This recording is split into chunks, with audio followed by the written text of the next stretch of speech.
Enjoy 1% merchant commission when you accept Lanka Pay cards. Contact these banks today. දිවයිනේ දැනට තියෙන දිවයින හරහා නිර්තිදිග මෝසම් කාල පරිච්ඡේදය තවදුරටත් අපි අපේක්ෂා කරනවා. ඒ අනුව විශේෂයෙන්ම දිවයිනේ බස්නාහිර, සබරගමු, මධ්‍යම, වයඹ, ගාල්ල, මාතර වගේ දිස්ත්‍රික්කවල විටින් විට වැසි තත්ත්වයන් නිර්මාණය වෙනවා.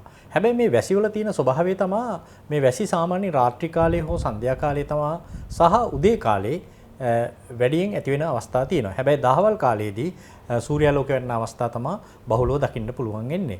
කෙසේ නමුත් තරමක තදවැසි අපි අපේක්ෂා කරන්නේ සබරගමු සහ මධ්‍යම වගේ පළාත්වලත්, ගාල්ල, මාතර වගේ දිස්ත්‍රික්කවලත් සමහර ස්ථානවලට මිලිමීටර් 75ක පමණ වර්ෂාපතන ලැබීමේ හැකියාවකුත් තියෙනවා.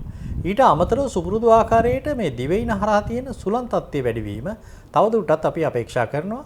උතුරු මැද, වයඹ, හම්බන්තොට, මධ්‍යම කඳුකරේ බටහිර බෑවුම් පැත්තේ සුළඟේ වේගය පැයට කිලෝමීටර් 40-50 දක්වා ඉහළ යෑමේ තත්ත්වයන් තියෙනවා. දියවෙන වටා තියෙන මුහුදු තීරය ගත්තම විශේෂයෙන්ම කංකසන්තුරේ ඉඳන් පුත්තලම හරහා පොතුවිල් දක්වාම තියෙන වෙරළබඩ තීරයට ඔබෙන් තියෙන ගැඹුරු සහ නොගැඹුරු මුහුදු තීරවල සුළඟේ වේගය තවදුරටත් වැඩි තත්ත්වයක් පවතිනවා. මේක සාමාන්‍යයෙන් පැයට කිලෝමීටර් 50-60 දක්වා ඉහළ යනවා.